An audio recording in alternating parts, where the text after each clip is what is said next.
Post 1. I am a 32-year-old man, a project manager. My partner, Emma, is a 30-year-old elementary teacher. For 2 years, I have been the unofficial ATM for her family. It started small. Darlene, Emma's mother, needed help just this once with a utility bill. Rick, Emma's father, is agreeable in the way that means he agrees with whoever is loudest. Emma's brother, Tyler, 20-something, with a rotating set of business ideas, needed a bridge so a shipment could clear. I am not the guy with the sports car and bottle service. I am the guy with the spreadsheet and a pantry that always has rice. I covered what I could because I love Emma and because I genuinely believed they would pay me back. They never did. The loans became gifts. The emergencies developed recurring billing cycles. When I tried to bring up repayment, Darlene would sigh that money talk upsets her blood pressure. Tyler would reply with a thumbs-up emoji and a screenshot of an inspirational quote. Emma hates conflict more than I hate overdraft fees, so she would say we could talk later, which meant never. This spring I sat down with our actual numbers. Mortgage, retirement contributions, Emma's student loans, my car that is old enough to need love, groceries, the little sinking funds that make surprises less destructive. The math said we could help with small, documented things, or we could keep being the emergency room for people who choose not to buy bandages. I told Emma I needed us on the same page. She cried, then nodded, then surprised me by saying she is tired of feeling like the middle of a tug of war. We agreed. No more loans, no co-signing, no large transfers, and any limited help would be in writing with clear purpose. We invited her parents over to talk. I made coffee. Emma printed a one-page budget summary so it would not feel like an ambush. We said we love you, and we cannot be your bank. We can buy groceries if you need them. We can pay directly for a prescription if there is a gap. We cannot wire $3,000 for Tyler's latest shipment or consolidate your credit cards. I said the words slowly so I could not backpedal later. Darlene looked at the paper and then at me like I had just told her we were moving to the moon. She said I changed after my last bonus. She said I have always looked down on their family. She said Emma deserves financial comfort and grandchildren deserve a house with a yard, which was a strange thing to say during a conversation that was not about children at all. Tyler said I was blocking his success and killing an opportunity that could make us all rich. Rick said nothing, which is his way of saying he hopes the people with the strongest feelings will tire themselves out. We did not yell. We did not say never. We said no to being their plan. 40 minutes after they left, a Facebook post from Darlene appeared.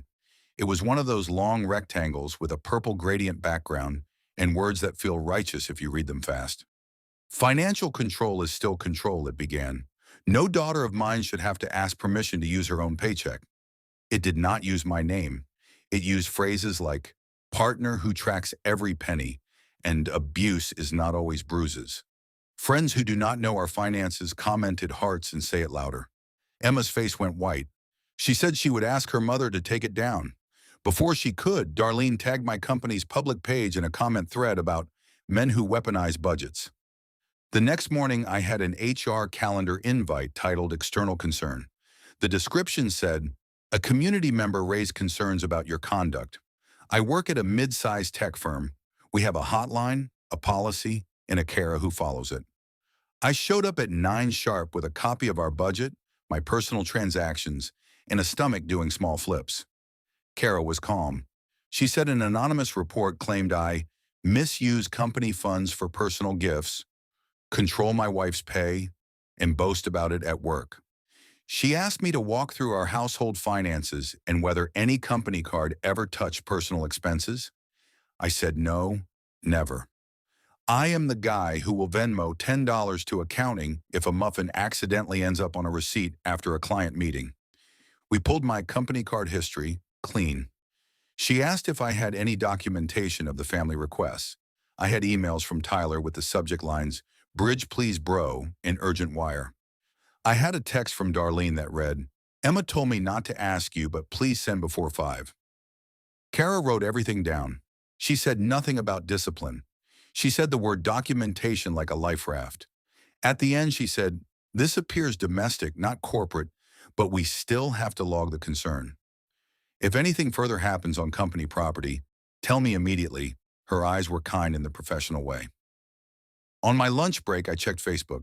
The gradient post was still up, and now there was a new one.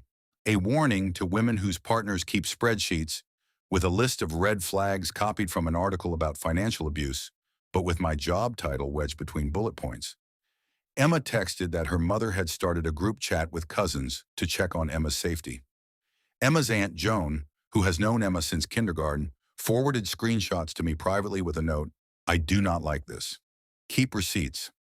That night we set our phones face down and made pasta because I needed to hold something that obeyed heat. Emma cried again and said she is embarrassed and angry. She said she will call her mother in the morning. I said we should put everything in writing from now on. I typed a short email to Darlene and Rick that restated our boundary and asked them to stop making public statements about our finances or suggesting I misuse company funds. I kept it boring on purpose. They did not reply. Tyler sent Emma a text that said, "So you and Spreadsheet King can afford a vacation, but not help family."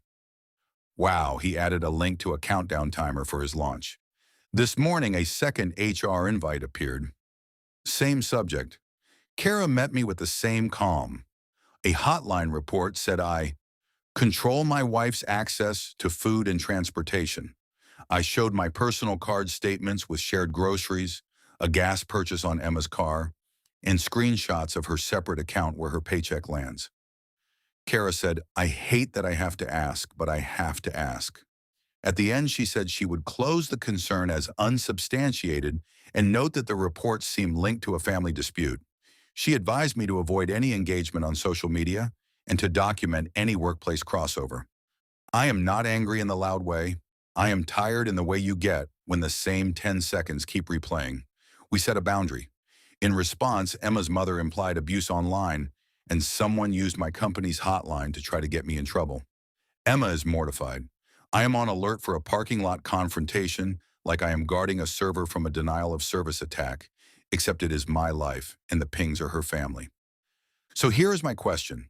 Am I the jerk for refusing to give more money, setting strict written boundaries, and moving to low contact while I loop in HR when Emma's mother tags my company and an anonymous person files reports about me?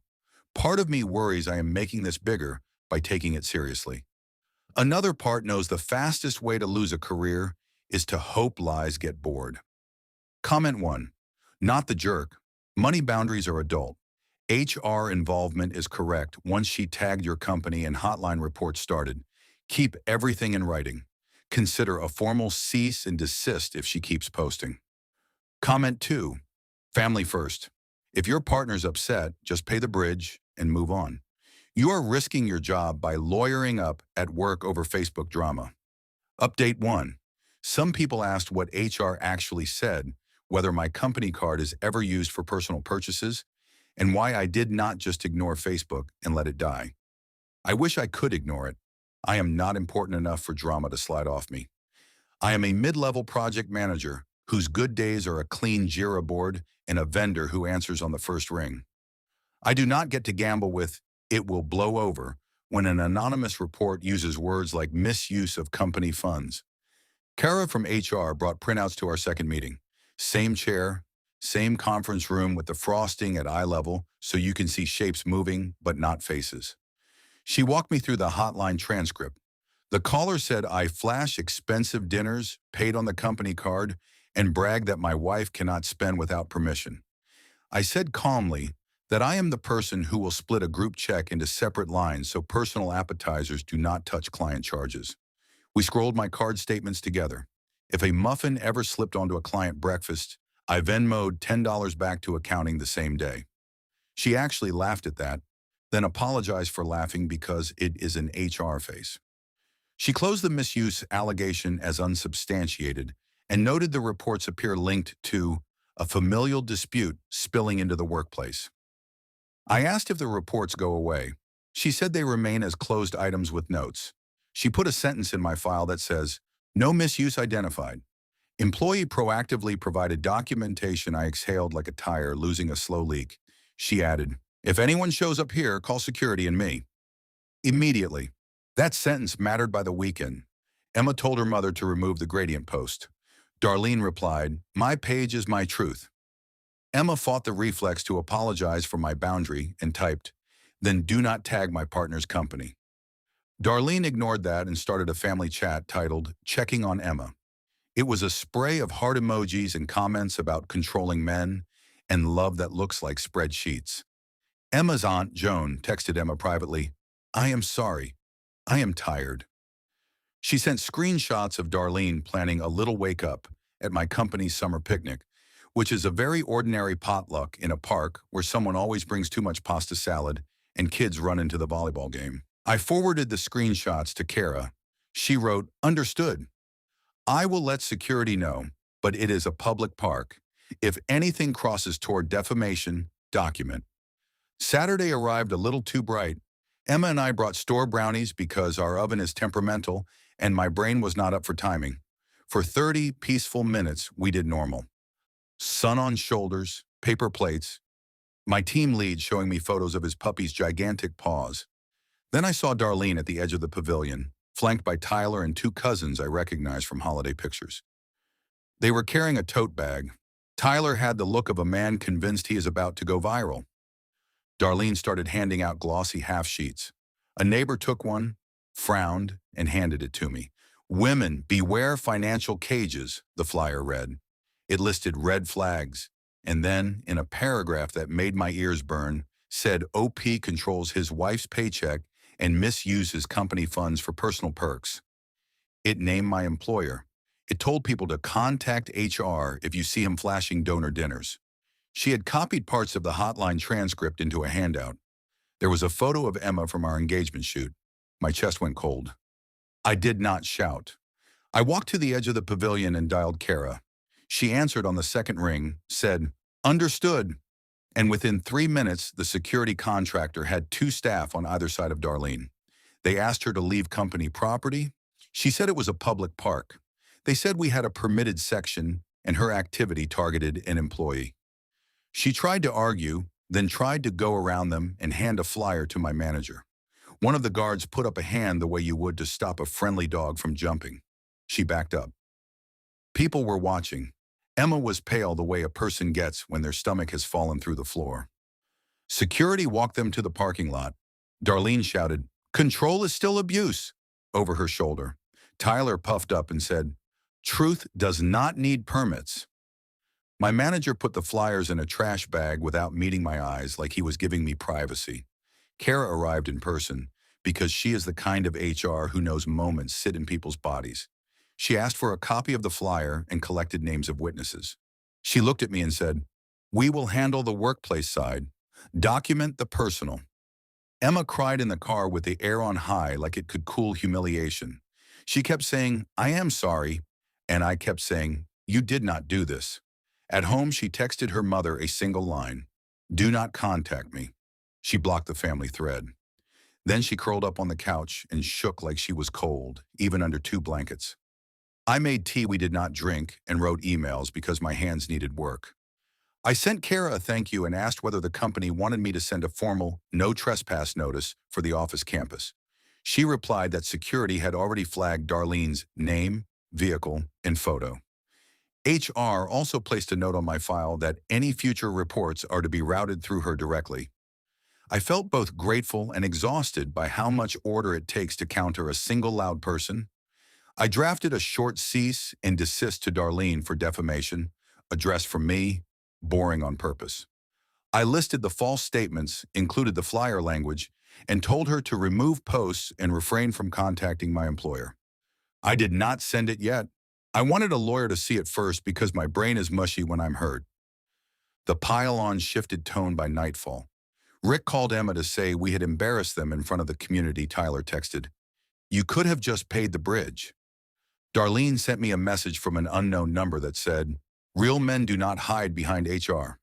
That line sat in me like a stone. Real men do not let lies attach to payroll systems. Real men make sure their partners never have to hand out flyers in a park to explain an absence that did not happen. I booked a consult with a defamation attorney for Monday. I am not litigious. I am a spreadsheet with legs. The consult fee is less than the interest we have paid on other people's emergencies. Emma asked me before bed if sending a letter or hiring a lawyer is too much.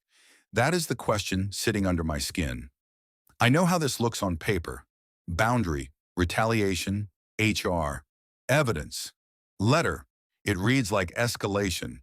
Inside my chest, it feels like triage. Fix the bleeding, then decide about surgery. Updated question. Am I the jerk for treating this like a workplace and legal problem now that Emma's mother handed out flyers at my company event and the hotline is being used? When part of my brain whispers, just pay the bridge and this stops. Paying the bridge is not a tourniquet. It is a tip jar for a performance I did not book. Comment 1. Not the jerk. This is targeted defamation. Send the cease and desist through an attorney, file a no trespass for the office, and let HR keep logs. Emma blocking is the right move. Comment 2. You are inflaming it by involving HR and lawyers. A small loan would have avoided public embarrassment. Family is messy. Update 2. Thank you to everyone who told me to stop trying to out-nice a smear. I screenshotted, labeled, and slept for 6 hours in a row for the first time in a week. Then the chorus found a new key. The family thread resurrected itself without Emma. You humiliated your mother at a public park, a cousin wrote. Men who run to HR are cowards, another added. Darlene posted a selfie in her car captioned, when speaking truth gets you escorted out, keep speaking. Comments were all hearts and proud of you, Queen. Tyler sent Emma a single text from a new number. Bridge would have been cheaper. She blocked the new number too. I kept my promise to be boring and thorough.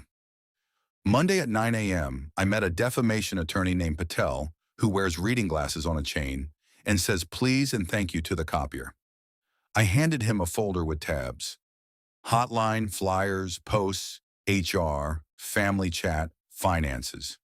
He read quickly, then asked 3 questions that made my stomach drop because they were so simple. What exactly do you want corrected? Where do you want it corrected?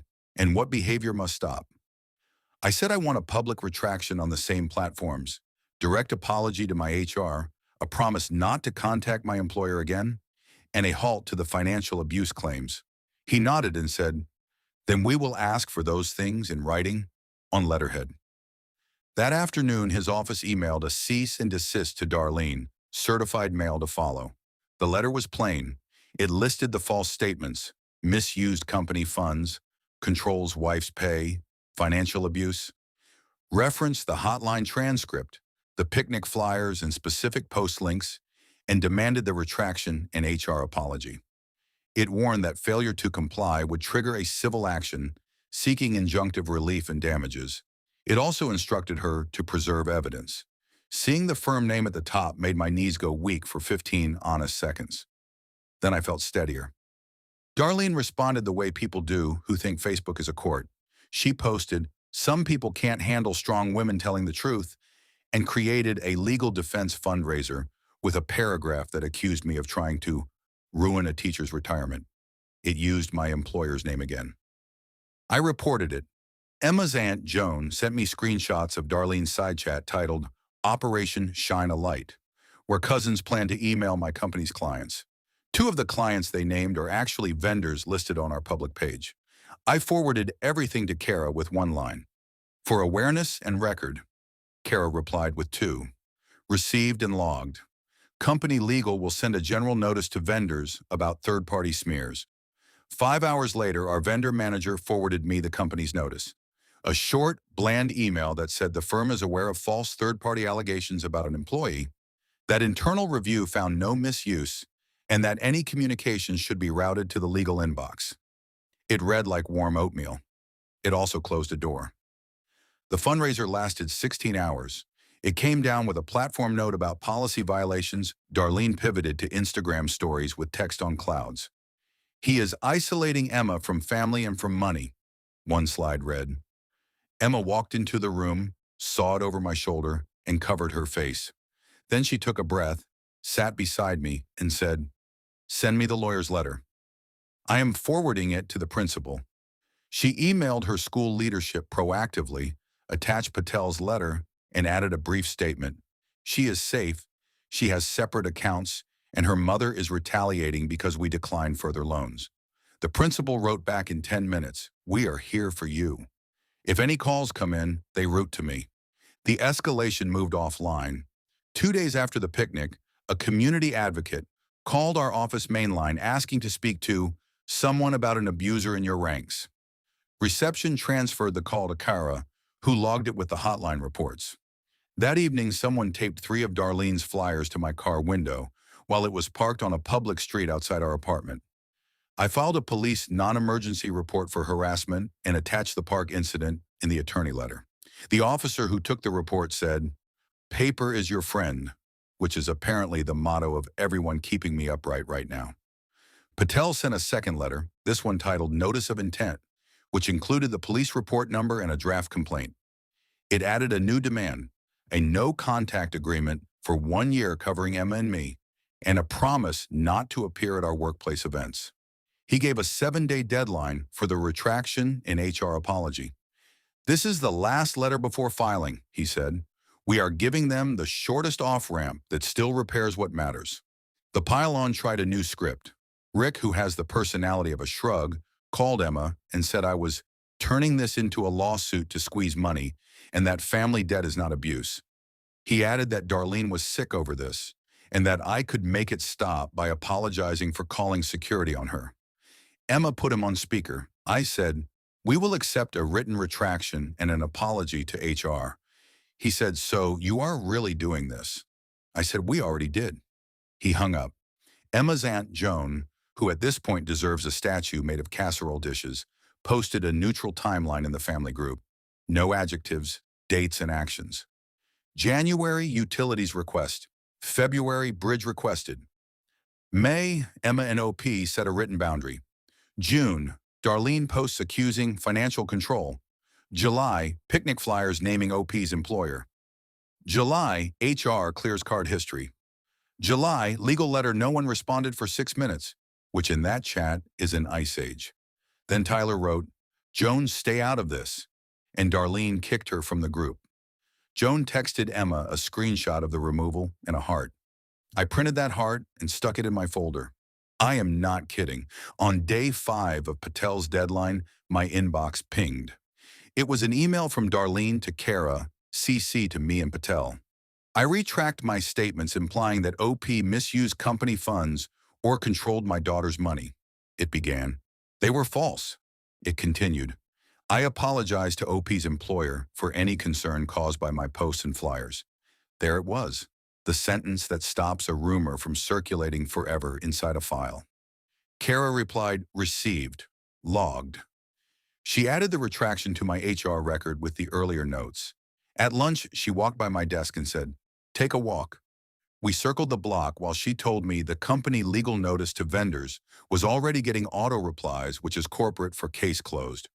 The public retraction came the next morning. Not a cloud background. Not a vague, "sorry if you were hurt." A text post that said, "I falsely accused OP of financial abuse and of misusing company funds." I retract those statements. Comments were mixed. Some, accountability matters. Some, do not let him silence your truth. Darlene left the post up. I screenshotted and printed it on bright white paper that did not warp. We are not at peace. We are at paperwork. That is good enough. Patel asked if we want to press for damages. I told him I want the record corrected and the harassment to stop. He said we can hold the draft complaint in a drawer. If she violates the no contact agreement or posts again, we file. If she maintains the retraction and backs off, we let the paper do its quiet work. Updated status. HR has the retraction and apology on file. The fundraiser is down. Vendors have been notified to ignore third-party smears. A police report exists with the park incident and flyers. Emma's school is looped in and supportive. Our phones are quieter. The bridge remains unpaid and permanently under construction. Comment 1. Perfect execution. Attorney letter, police report, vendor notice, HR file retraction. Keep the draft complaint in the drawer. If she violates no contact, file immediately. Emma looping in her principal was smart. Comment 2. You escalated to scorched earth over Facebook drama. Families talk. Taking a woman's fundraiser down feels vindictive. You could have just paid 1 more month and moved on. Update 3. I thought we were at paperwork and quiet. I was wrong. The retraction bought a day of peace. On day 2, Darlene posted a story with white text over a sunset. I am being forced to say things I do not believe, it read. Financial control is still abuse, even when HR is fooled. She did not use my name. She used my job title and Emma's first name. Someone sent a screenshot to my inbox before it expired. 10 minutes later, a cousin reshared it with a caption tagging my company again. I watched the little circle timer drain and felt my stomach do that slow elevator drop. Patel called it a violation. The no-contact draft he sent had been clear. No defamation, no contact with our employers, no veiled references reasonably understood to be about OP or Emma. He sent a short enforcement notice and gave them 24 hours to remove the story and issue a clarification. Darlene deleted the story but posted another. Some people collect paper, she wrote. I collect lessons. It was passive enough to slip past a bot. It was loud enough to keep the drumbeat going in family chat. Tyler texted Emma from a fourth number. Bridge would be paid if you were not so brainwashed, he wrote, blocked again. That night, someone slid a flyer under our apartment door, same glossy half sheet from the picnic. The tape on the top edge was neat in a way that made me angrier than if it had been sloppy. I filed a police supplemental report attaching a photo of the flyer, our door camera still, and Patel's prior letters. The officer who called back said, "We will add a patrol request and extend the no trespass to your building if management consents." Management consented within the hour because the assistant manager is a human being who remembers what courtesy feels like. Emma broke at the kitchen table. Not a dramatic collapse, just a steady leak of tears while she folded dish towels because her hands needed an assignment. I feel like they are trying to make me choose between you and being their daughter, she said. I said the thing I have been practicing, so I do not lunge for quick fixes. You do not have to choose between love and safety. You can choose both by choosing boundaries. She laughed without humor. Tell my mother that. Patel scheduled mediation for the no-contact agreement. He suggested we bring a specific list of what we require, not just what we refuse. We wrote it down. No posts, no DMs, no flyers, no appearance at our home, workplace, or school. No third-party harassment through cousins or advocates. A public clarification pinned for 30 days that the retraction was voluntary and not coerced. A repayment plan for the oldest temporary loan from last year, not because we need the cash to survive, but because money without repair sends the wrong signal. If they refused, we would file for a civil harassment restraining order and a defamation claim with exhibits. Mediation was a rectangle of carpet and coffee again. Patel on our side. Darlene with a new lawyer on hers. Rick sat there like a closed door. Tyler was not invited. The mediator asked for opening statements. Patel was polite and surgical. He showed the retraction, the apology to HR, and the new story tagging my job title. He showed the flyer at our door.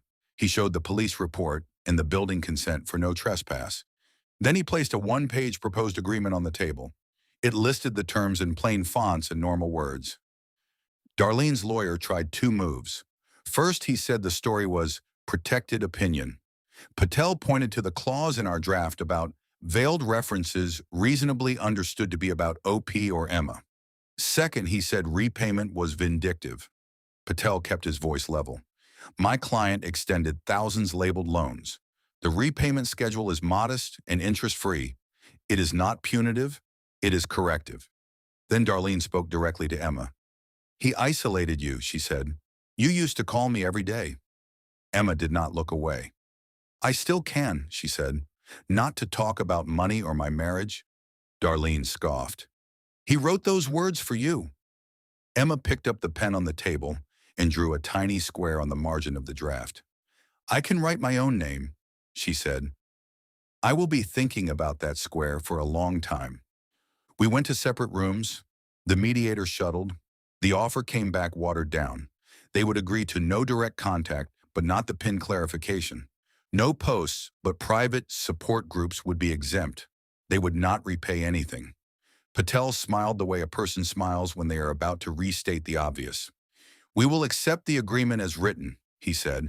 If not, we will file tomorrow and request a temporary order today. The mediator went back. Voices rose, then fell. She returned. They will accept with 2 small edits, she said. The clarification can be pinned for 14 days instead of 30, and the repayment can be spread over 12 months. Patel looked at me.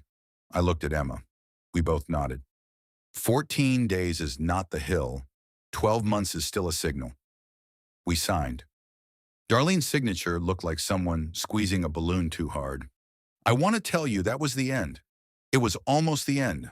The last bump happened on the way out of the building. Darlene caught Emma by the elevator and said, "You will regret choosing him over us." Emma did not raise her voice. "I chose myself," she said. "I chose to stop playing bank." The elevator doors closed. I exhaled so hard my shoulders dropped.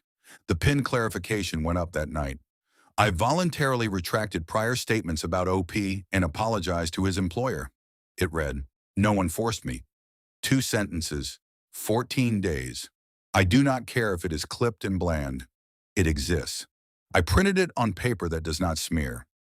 The repayment started with the smallest possible transfer. $20 with a memo line that said, "First installment." Tyler posted a meme about sellouts on his page right after. I did not screenshot that one. I do not need souvenirs from people who cannot read the room. Emma told her principal she would be no contact with her mother for 6 months. She blocked every number that pops up with a variation on "family needs you."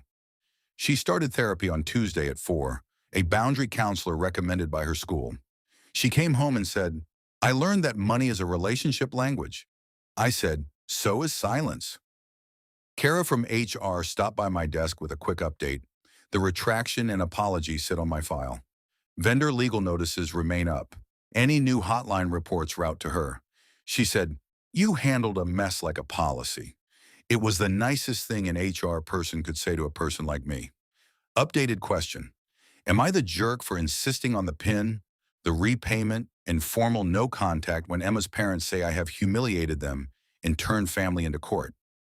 I do not feel righteous. I feel rested for the first time in months. That might be the truest answer. I chose sleep over a bridge.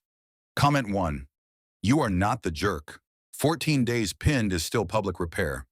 No contact and a repayment schedule are measured, not cruel. Emma drawing that square was everything.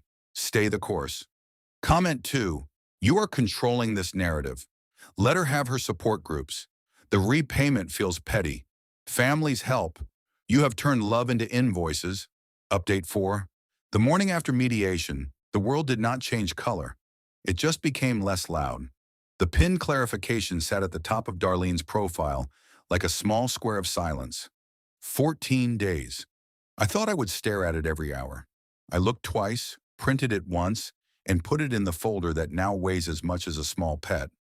No contact began like a new habit. Emma and I made rules for ourselves so we would not backslide. We do not open unknown numbers. We check the shared inbox once each night for anything from Patel or Kara, and then close the laptop. We do not search family social pages. If someone screens a post to us, we save it without doom scrolling. Paper, not spirals. It feels mechanical, which is maybe what we needed. You cannot argue with a torque spec. The family chorus found other rooms. Tyler posted a meme about wolves and sheep. A cousin wrote a long sub-post about men who turn love into contracts. Rick sent one tight text to Emma, just the words, "I miss you." She cried quietly in the kitchen and replied, "I miss you too. Please honor our boundary." He wrote back a single thumbs up. It was not a fix. It was a breath.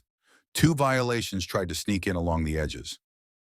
Darlene created a private healing circle chat with cousins and 2 of Emma's childhood friends.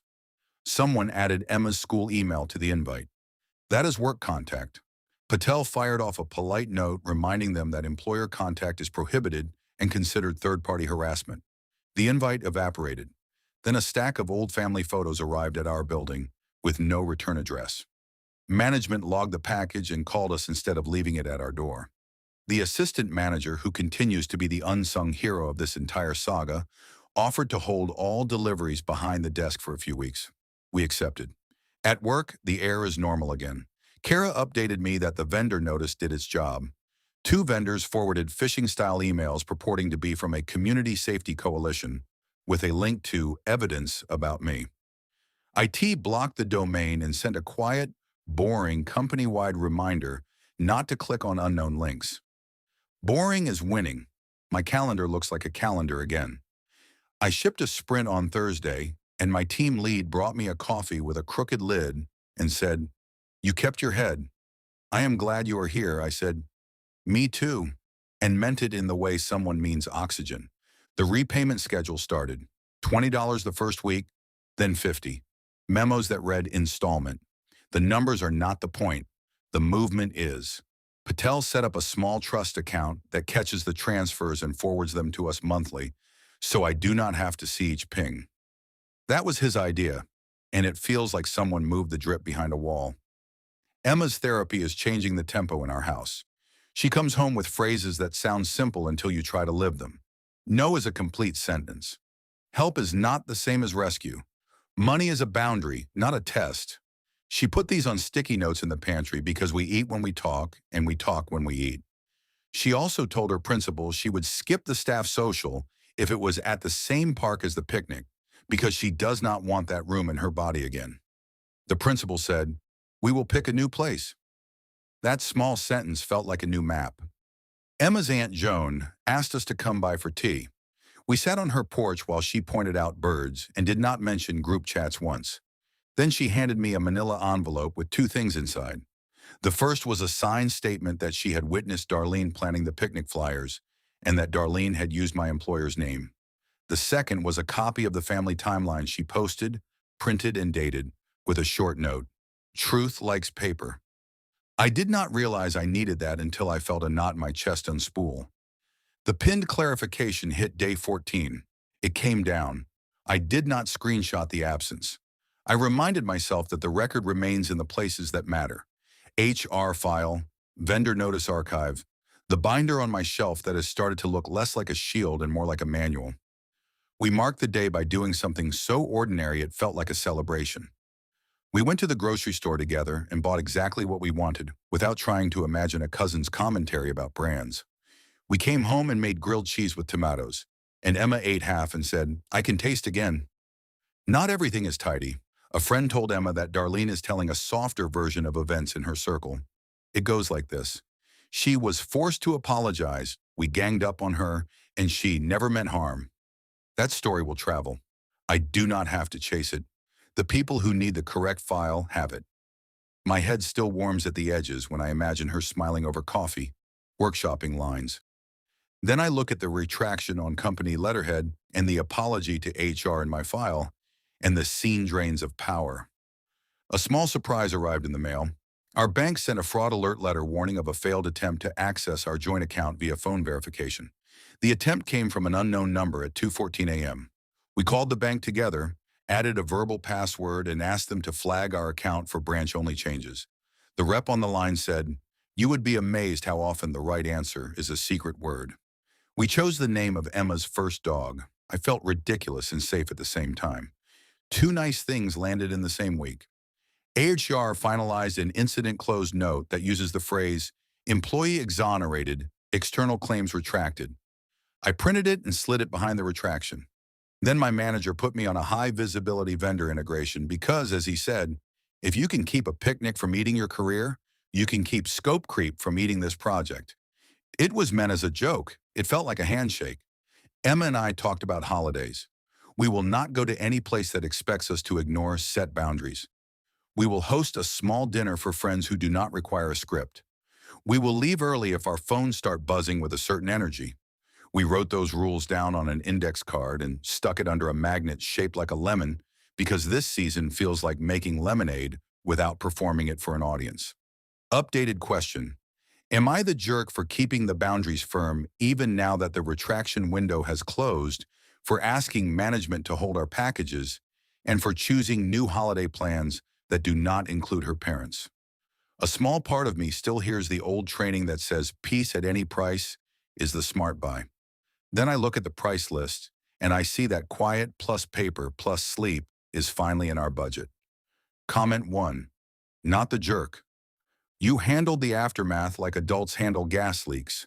Shut the valve, ventilate, document. Package holds, verbal bank password, new holiday plan, and keeping the file are all smart risk controls. Keep going. Comment 2. 14 days PIN should have been enough. Holding packages and skipping family holidays feels punitive. At some point, you have to forgive. Update 5. Quiet held for a week. It broke on a Tuesday with a group text from Darlene that read, "Family dinner this Sunday, no drama." Emma replied that we would stop by for dessert and leave early.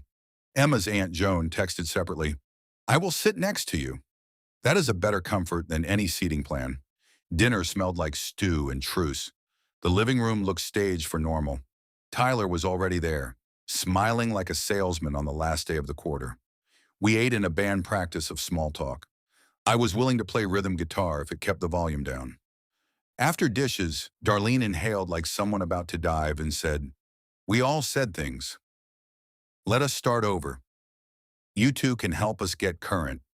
She pushed an envelope toward me as if it contained a restart button. Inside was a printed rental application for a 2-bedroom near the lake with a line labeled "Cosigner." She had already filled my name in with her neat script. For a second, I stared at the ink like it was a magic trick. It was not. I set the paper on the table and said, "No." She said, "We will be homeless." I said, "You can live with family while you work." She said, "We need independence." I said, "Independence is when you sign your own lease." Tyler muttered that I was controlling. I said, "A boundary is a lock on my door, not a hand on your neck." He pivoted to sorrow. He said the picnic flyers got him in trouble with a client who Googled his name. He said the fundraiser coming down ruined momentum. He said he was trying to fix optics. He asked me to make a statement online that his mother's retraction was a misunderstanding, not an admission. He used the phrase reputation repair. I thought of Kara warning me to be careful with statements that give smear campaigns cover. I said, "I will not be a character witness for a rumor." Darlene tried a new guilt. "You win then," she said. "There is no bridge, no house, and you get to be right." I said I did not win anything. I said I would pay for 2 sessions with a debt counselor if she wanted a budget. I said we are still not a bank. Then I stood up because sitting makes speeches grow. I said, "We will not co-sign. We will not be named in any fundraising. If either happen, we will respond formally." Tyler asked what formally meant. I said, "Lawyers." He rolled his eyes. I put the envelope back on the table and left with the pie plate so there would be no symbol to carry later. The next morning, Emma's Aunt Joan sent a screenshot of a new emergency moving fund on a smaller platform with my initials and company tagged. It was live for 30 minutes before Patel's takedown landed. It came down. A fake account mimicking a neighbor's name shared it once. The neighbor posted a correction and reported that too. Patel added 2 sentences to our template and felt like a librarian labeling the last unmarked shelf. Then the quiet turned into consequence. An HOA violation notice hit Darlene's mailbox for littering flyers on cars during a school event in June. A vendor she had emailed about me forwarded the message to company legal, which sent her a stern reply about interference. The police followed up on our harassment report with a courtesy call to remind her of the no-contact agreement. None of it was dramatic. All of it had dates and letterhead. Emma's principal scheduled a check-in. She offered to put a simple note on file. Parent attempted to involve school in domestic dispute. Staff member safe. Direct inquiries to administration, Emma agreed. It read like warm oatmeal. It tasted like relief. The last ask came by certified mail from Darlene's new attorney. It proposed mutual non-disparagement and asked us to remove Patel's vendor notice copy from our records. Patel replied with one line. "We do not remove accurate records." He attached the retraction, the apology to HR, and the no-contact agreement. The silence after that email felt like a door finally clicking shut. 2 good things landed the same week. HR finalized an incident closeout that uses the phrase, "employee exonerated, external claims retracted." My manager slid a new scope across my desk. "Lead it," he said. Emma came home from therapy with a list that looked like a packing checklist for sanity. No is a complete sentence. Help is not rescue. We pick holidays. She taped it to the inside of a cupboard door, where it can only be read if you're standing in our kitchen for the right reasons. We marked the end of the PIN clarification by doing something boring on purpose. We went to the farmer's market, bought peaches, and ate them over the sink. Emma laughed because the juice ran down her wrist. It was the best argument for boundaries I have ever seen. Comment 1. Perfect boundary work. No cosign, no fundraiser cover statements, no lending your name to their optics. Offering a debt counselor instead of cash is humane and wise. Keep every certified letter. Comment 2. You keep saying no to family. Sign one lease and they stabilize. Your rules feel like punishment dressed up as policy. Final update, 9 months later. 9 months is long enough for something to grow or for something to settle. In our case, it has been both. The storm passed, the air cleared, and the shape of our family is different now. Smaller, quieter, and honest in ways that used to feel impossible. Darlene moved into a smaller place across town. The story in her circle is that we forced her to apologize. The story people actually live with is simpler. There were flyers at a work event, hotline calls, a retraction, and a no-contact agreement. The house application never became a lease. The moving fund never became money. The HOA fine became a line on a bill. She does not tag my company anymore. I will take boring over dramatic every time. Tyler still posts about wolves and bridges. He texted Emma once from a new number that read, "Family does not forgive on paper." She did not respond. The repayment schedule dripped through Patel's trust account and then stopped after month 6. We let it sit. The amounts were small, and the silence was peaceful. The point had been made. The lesson stuck to the right wall. Rick sends Emma pictures of his tomato plants. He writes captions like, "Beat the squirrels." She writes back, "Nice." They are finding a language that is not money or pressure. Emma's Aunt Joan remains a mountain. We visit her porch for tea and talk about birds. She made us a folder with calm tabs labeled timeline, evidence, letters, and closure. She said, "Truth likes paper." It has become a phrase in our house. At work, the retraction sits in my HR file like a quiet shield. The vendor notice is archived. Kara moves hotline emails to a folder without needing to ask me questions because none arrive with my name anymore. I led the integration, kept scope creep from eating the calendar, and got a promotion in March. It came with a raise I decided to keep quiet about. The best part is not the title. It is that my calendar looks like work, not defense. Emma's therapy turned into a new rhythm. She says no without a speech now. We host small dinners for friends who do not require a script. Holidays are chosen, not endured. When a new number pops up with a certain ringing shape, we let it roll to nowhere. We wrote that rule on an index card under a magnet shaped like a lemon. It makes us smile. There were small legal echoes. Once, a community advocate tried to revive the smear with a blind email to a vendor. Company Legal Auto replied with the old notice. Nothing happened after that. Another time, a distant cousin posted a soft-focused story about forgiveness and being forced to apologize. We did not click. We took a walk instead and stopped by the shop where the owner who once gave me a cot still keeps a jar of hard candies by the register. He asked how the summer was going. I said, "Quiet." He said, "Good." The best change is the one that looks small. We have mornings again. Emma drinks tea. I grind coffee. No phones face up on the counter. If a thought about a budget or a boundary shows up, we can talk about it without feeling like we are in a courtroom. We bought a cheap label maker and put names on jars in the pantry. It sounds silly, but order makes a house feel like your own. People ask whether we will ever reconcile. I do not know. I know that no contact held when it mattered. I know that a retraction on the same platforms where the lie lived has more weight than a speech at a table. I know that money is not love and that boundaries are not cruelty. I know that my job is safer because we treated a smear like a workplace problem and not a family squabble. If you are where we were, with flyers in a park and a hotline pinging your inbox, here is what I can hand you. Keep it boring. Keep it written. Ask HR to log everything. Send the attorney letter. Require the word that matters if a lie is the instrument. Offer help that cannot be converted into a down payment and call that love. Eat peaches over the sink when the pinned post comes down. The folder on our shelf is thinner now. It looks less like a shield and more like a manual. We still add a page when something touches work. Mostly it sits there while we cook, sleep, and choose quiet on purpose. Peace, it turns out, fits nicely into a budget when you stop paying interest on someone else's emergencies. Someone else's emergencies. Someone else's emergencies. Someone else's emergencies.